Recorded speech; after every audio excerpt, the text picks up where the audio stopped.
다음 시나리오를 상상해 보세요. 묘목장이나 원예 코너가 있는 철물점에 가서 잘 접목된 예쁜 사과나무 한 그루에 약 75, 0원에서 90, 0원을 지불합니다.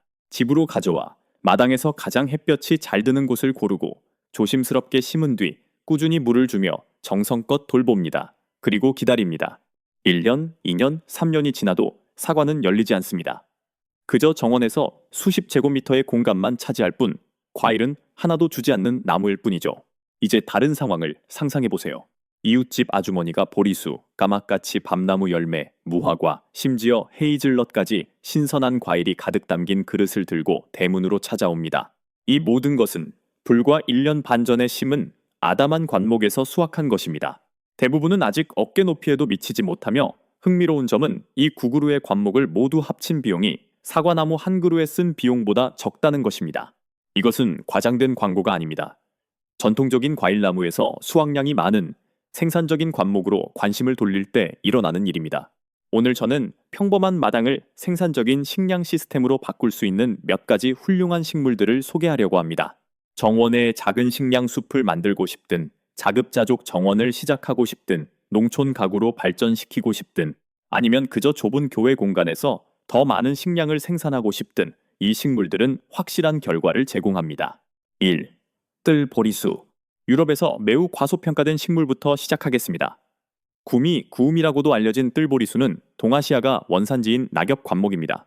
일반적으로 높이는 1.5, 2.5m까지 자라며 한국의 대부분 지역을 포함한 온대 기후에 잘 적응합니다.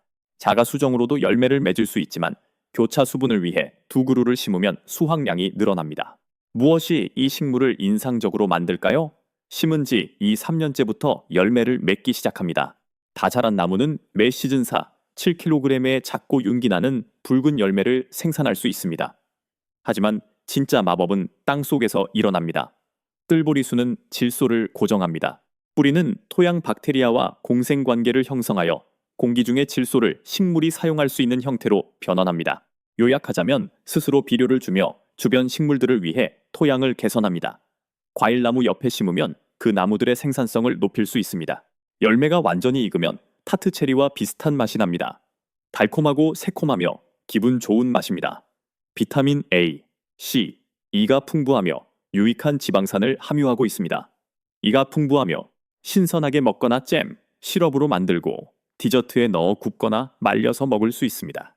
2. 허니베리. 다음 관목은 아주 독특한 타이틀을 가지고 있습니다.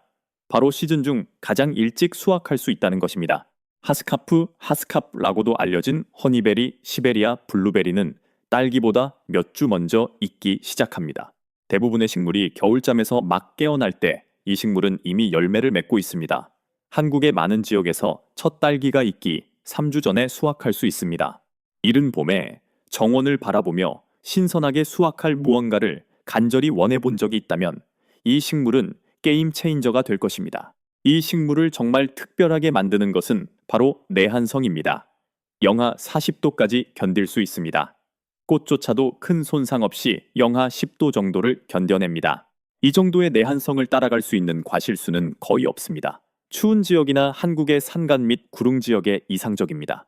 다 자란 관목은 품종에 따라 이 7kg의 열매를 맺을 수 있습니다.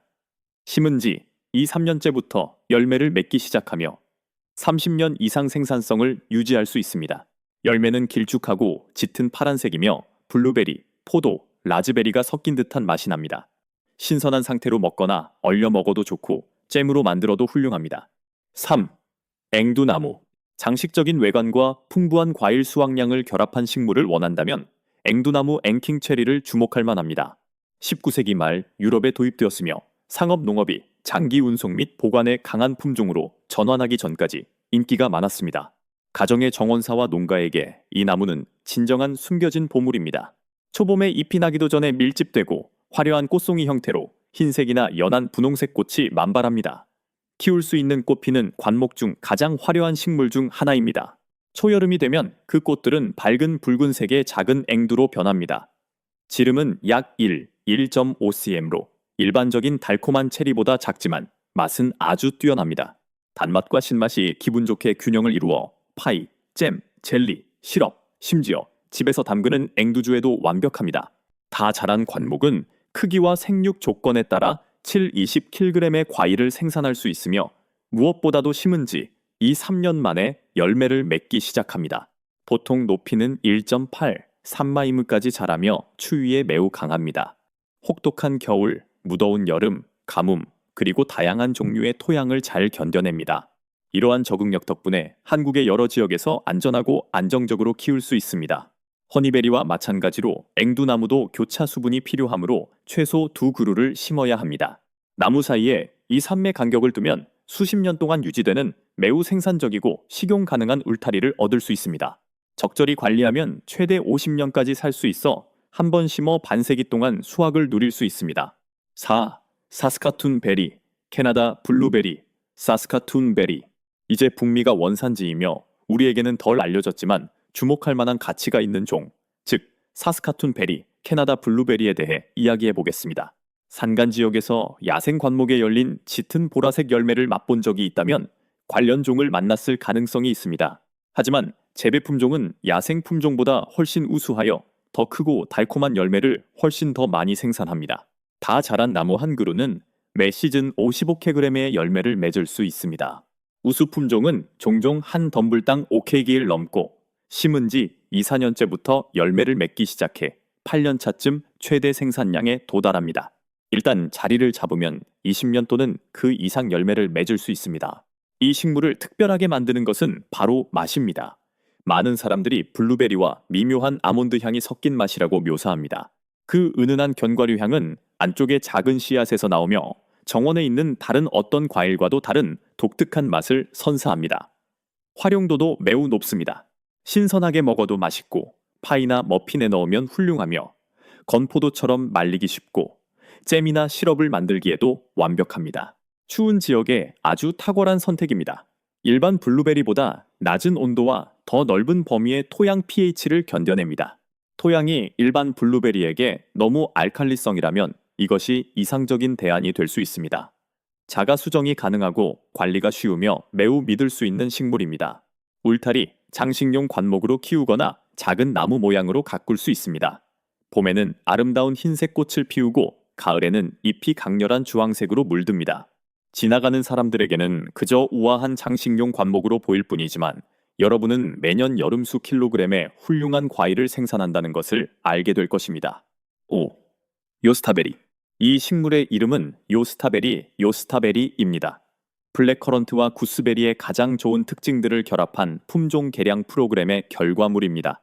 독일에서 개발되었습니다. 목적은 간단했습니다. 강렬한 맛과 높은 수확량을 유지하면서 과일의 크기를 키우고 가시와 흔한 질병 문제를 제거하는 것이었습니다. 그 결과 수확량이 매우 많고 키우기 쉬운 관목이 탄생했습니다. 열매는 크고 검은색에 가까운 짙은 보라색이며 작은 포도알만 한 크기입니다. 새콤달콤하고 복합적인 맛이 나며 두 부모 식물보다 더 부드러운 맛을 자랑합니다. 다 자란 관목은 연간 50kg의 열매를 생산할 수 있습니다. 자가 수정이 가능하여 혼자서도 열매를 맺지만 여러 그루를 함께 심으면 수확량을 늘릴 수 있습니다. 1. 2년 안에 열매를 맺기 시작하며 5년 차쯤에 최대 생산량에 도달합니다. 가장 큰 장점은 가시가 없다는 것입니다. 구스베리를 따본 사람이라면 이것이 얼마나 큰 차이인지 알 것입니다. 게다가 흰가루병과 잎에 생기는 흔한 질병들에 대한 저항력이 강합니다. 높이는 약 1m까지 자라며 추운 겨울을 잘 견디고 햇볕이 완전히 드는 곳이나 반그늘 모두에서 잘 자랍니다. 열매는 비타민C가 풍부하며 잼, 파이, 집에서 담그는 와인 또는 냉동 보관용으로 아주 좋습니다. 커런트나 구스베리가 키우기 까다롭다고 느껴졌다면 이것이 훨씬 더 쉬운 대안입니다. 6. 해당화. 대부분의 정원사들은 장미를 엄격하게 장식용 식물로만 생각하지만 해당화, 로사, 루고사는 단순한 장식용 꽃 그 이상입니다. 늦여름에 꽃이 지고 나면 다른 종들보다 훨씬 더 크고 풍성한 로즈힙 장미 열매를 맺습니다. 이 밝은 붉은색 열매는 영양분, 특히 비타민C가 매우 풍부합니다. 또한 항산화 물질과 카로티노이드도 함유하고 있습니다. 과거에 로즈힙은 식량 부족 시기에 중요한 비타민 공급원으로 사용되었습니다. 해당화는 빽빽하고 가시가 있는 관목으로 약 1.2, 1.8m 높이로 자랍니다. 매우 튼튼하여 강풍, 모래땅, 추위를 잘 견디며 최소한의 관리만 필요로 합니다. 흡지를 통해 번식하며 천연 장벽 역할을 하는 빽빽한 울타리를 만들 수 있습니다. 분홍색이나 흰색 꽃은 식용이 가능하며 꽃잎은 차나 시럽에 사용할 수 있습니다. 로즈힙은 보통 첫서리가 내린 후 더 부드러워지고 짙은 붉은색을 최대 수확합니다. 말려서 차로 마시거나 시럽, 잼으로 만들 수 있습니다. 아름다우면서도 유용하고 동시에 생산적인 식물입니다. 오늘 제가 준비한 이야기는 여기까지입니다. 댓글로 이런 식물 관목을 키워본 적이 있는지, 결과는 어땠는지, 아니면 이 중 하나를 시도해보고 싶은지 알려주세요.